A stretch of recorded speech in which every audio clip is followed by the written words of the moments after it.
It is alive. Although you guys won't hear sound samples on this video. Sorry about that. But I got to play with this thing for the better part of a couple of hours yesterday. And man, I'm just so happy I built this. But let me get to what I'm getting to. I really would love to give you guys some. Oh, I'd love to give you some camera, man. Hold on.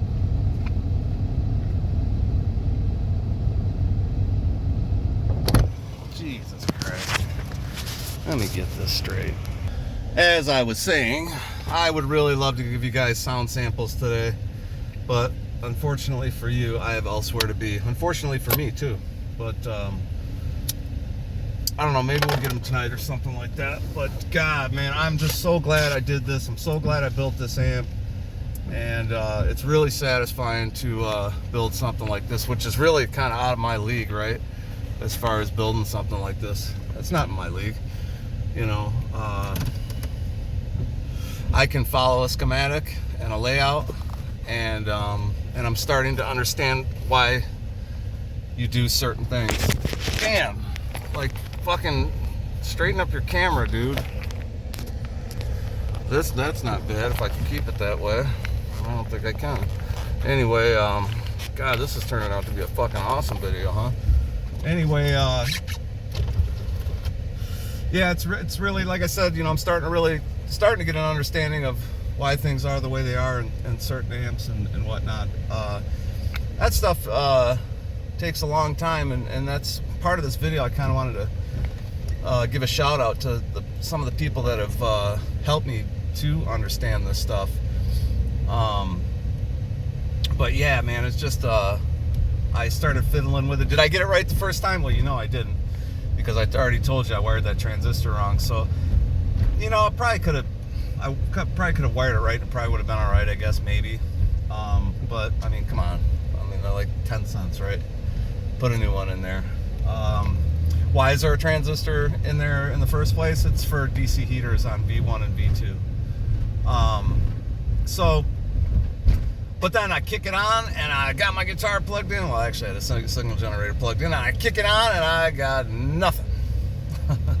No sound output. And then, so I'm going along, continuity testing. And incidentally, it was the exact same mistake I made in my very first build. I actually forgot a ground jumper at one of the cathode capacitors, I believe it was. Forgot to ground one of them. It was the exact same mistake I made in the Deluxe. So then I kick it on, and I got nothing again because I also forgot another jumper right at the switch for the well, I guess it's just, you know, it's like the switch for like the Jose mod, right?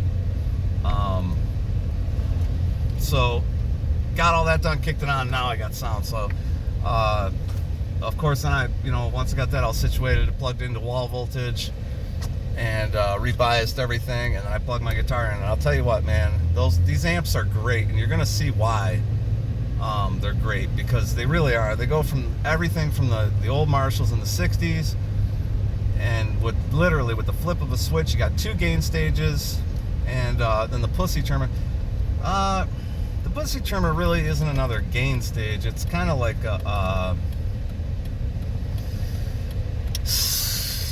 you know what? It's almost like a master volume for the gain stage, for the 2 gain stages, right?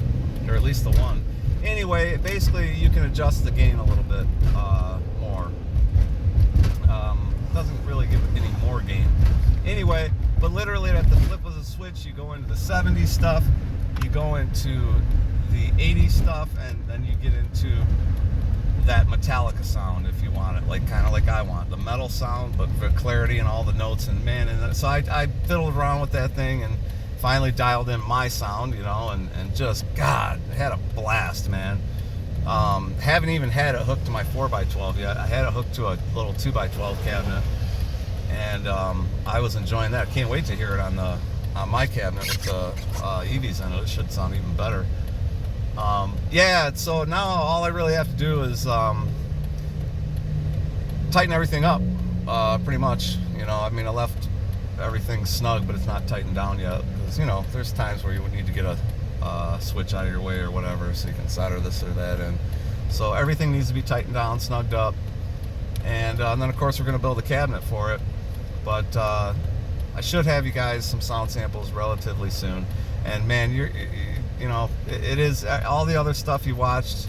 There's a very good video right from Seriatone, and he's got a Chupa 50, and you know, it's just like that. I mean, it just sounds great. Great sounding amp. Very, very, again, and this is important to me too, which was important to me in my first build. Quiet. No hiss, hum, none of that. Nothing. And I mean dimed out. And you know, you don't have any of that buzzing or humming or anything. And that's really a dirty room I'm in, but that just goes to the ground scheme that they designed for it, as well as the heater scheme too. But anyway, so yeah, you know, it's New Year's Eve, and I figured since I can't give you sound samples, I kind of just wanted to talk about some of the people that have brought me to this place where, you know, I'm confident that I can even build something like this. I'd be remiss if the first person I didn't talk about would be Uncle Doug, the professor. Uncle Doug, the professor. Uncle Doug's ability to teach, and to teach to the average person of average IQ who knows nothing about this kind of stuff but wants to learn it. Uncle Doug is where it's at. You know, after that, I would have to say the next person I got into was the guitologist, Brad Lindsay. You know, all-American guy, all-American, down to earth, and good guy. Doesn't take no bullshit. You know, Brad's a good guy. Brad's helped me through some other stuff too, amplifier-related stuff, and always available to me. And then the next person I would have to say, I actually found out about head first amplification, which is a guy I've been mentioning to you guys more often lately. And he really seems like a really good guy, and he has some great ideas. He has some great mods and stuff on his website. He has stuff that you can buy directly from him, different modifications for your amplifier, kits, whatever you want to call it. Go check him out. Go to Head First Amplification's website, because he's really seems like a good dude, and he's been available to me as well. And then after that, I guess the guy I was watching, who was the guy who introduced me to the next one, would be Brad's Guitar Garage, our resident down under, crikey, the comedian, right? The comedian who takes no shit. Love the guy's sense of humor. And that guy has some serious knowledge. And he's another one who is, you know, go check him out. He's, you know, people don't, for whatever reason, people who don't know what they're talking about seem to get down on like PCB boards and stuff like that. Brad's Guitar Garage, he's like the guy that does PCB the right way. So he's got some stuff, some replacement stuff for Fender amps and whatnot, plus a bunch of other things that he's doing for sale. And definitely go check him out. That guy has some serious knowledge. He's the guy who turned me on to our resident amp snob, right? And I say that with love in my heart. But that's certainly the name for him, the resident amp snob, right? Psionic Audio, Lyle over there. Lyle his knowledge is absolutely incredible.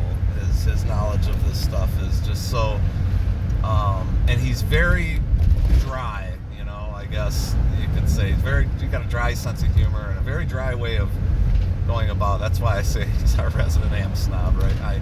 I really don't think he's snobbish at all, but it's just the way he comes across sometimes, very dry about things. His knowledge is incredible, and these are the guys I've been following. Maybe I'll leave some channel links in the description. You know, if you're whatever age you are and you know you want to take a crack at some of this stuff, these are the guys on YouTube that I know of that are certainly not going to steer you in the wrong direction. I'm sure there's a lot of great people out there. I'm just not really aware of them because you can only watch so many channels before it just kind of gets saturated, right? You know, it's better to take good advice from a couple of people than one piece of bad advice from 20 or 30 people, right? So yeah, go check these guys out. I don't know as far as Sonic Audio, I don't know as far as I don't know if he's doing any online sales of any sort. I do believe he will build amplifiers for people. You would have to go check him out and ask him about it. But anything he did for you, whether it's a build or a service or whatever, I'll give my word that when you get it back, it's gonna be first class. There's no question there. And all of those guys are the same way. So yeah, man, I really had a blast on this last one. You know, I you know, that's, like I say, it's out of my realm. I'm not an amp builder. I'm not even a tech. You know, I'm a guy who, you know, wanted to learn this stuff, basically for my own pleasure. And now I'm like, man, I want to build this one too. I might build another one of these. I don't know. But, you know, it's always something. I'm going to finish this one up first, do the cabinet and everything else. And then I'm going to use it. I'm going to use it a lot too. It's really, there's something to be said about, you know, having an amplifier you can plug straight into with your guitar, and you can get that tone without a pedal in front of it, you know. And it's not a Mesa, you know. So it's something to be said for that. The less pedals, the better. Oh, you know, and I love reverb, and sometimes a little bit of delay on it too. So this amp does not have reverb, so I needed to do something about that. And instead of adding a reverb circuit to it, I decided to finally pull the trigger and grab a reverb pedal. It's called it's a J-Rocket. It's called the Boing reverb pedal. Certainly the best reverb pedal I've heard so far. For me, one knob. More reverb, less reverb. That's it. And it really does give you an authentic reverb, just as if you had a spring reverb circuit in your amp. Very, very cool. So if you don't know about that, that's the other thing I want to show you guys, is that that reverb pedal. I want you to hear that because it really does. It sounds great, and we'll be doing sound samples of that too, which is going to be interesting because this amp does have an effects loop, but it's just a passive loop. So I don't know how that's going to be. And I may be hitting one of you guys up that I mentioned to make the effects loop better. Don't know that it's going to need to be made better yet. Haven't tried it yet, but I do know that, you know, there's really nothing much to it. It's just a passive loop. So might, you know, just knowing that, there's a good chance that I might want to do something to make it better. But we'll see. Maybe it works out fine for me. But there you go. I mean, that's a perfect topic you could bring up with any one of the guys I mentioned, and you know, they would suggest to you based on your taste, you know, what you should probably do when it comes to something like that. But yeah, I think it's J-Rocket. It's a made in California pedal company. I know it's called Boing. The reverb pedal's called Boing. I tried one out at Guitar Center for the first time last year, and I was like, wow, this is awesome. Didn't really want to buy it. It's like, you know, spend $1,000 on a guitar, no problem. $200 on a pedal? I mean, what the fuck, right? Finally bought one. And like I say, it really does, it's great. It's great. Can't really say anything more than great. One knob, love it. You know, more reverb, less reverb. There you go. So yeah, other than that, boy, that was a lot to spill onto you guys here in a few minutes, but just gonna go celebrate the new year. The in comes 2025, right? And always good to think about starting something new, and see what comes of this new year. It should be interesting. I've got a lot coming up here that I need to deal with, health-wise, and need to deal with that sooner rather than later so that I can recover sooner rather than later. Because with my business, I need to be recovered. You know, I need to work just like everybody else. You know, so I don't know if I mentioned it to you guys before, but I'll be getting. What am I doing? I'm getting doing a spinal fusion. It's going to be 4 screws, 2 rods in my back. Remove the disc, the whole 9 yards. Have every expectation of everything going very well. If I could get rid of 10% of the debilitating shit that's going on in my life right now, I would be happy with that. But the doctor expects it to be much better than that even. So problem is getting in with the surgeon that I want to get in with, which, you know, hey, that's a good thing too. I mean, I shouldn't get too frustrated that I have to wait, because, you know, any surgeon that's busy must mean he's pretty good at what he does, right? Otherwise, you know, the surgeon that can get you in tomorrow, maybe you don't want to go to that surgeon. You know, maybe you want to wait on the guy that's busy, and so maybe I shouldn't get too uptight about it. I do know it's going to be a 3-month recovery, and I do know it's really going to be a 1-year recovery altogether, but the first 3 months is going to be taxing on me, only because I know me, and I'm going to have to be very careful about what I do and don't do. So no bending, lifting, twisting for 3 months, right? Oh man, that's going to be difficult for me. All right, y'all. Everybody have a happy new year. God bless you, and only the best to you in the coming new year. Peace out.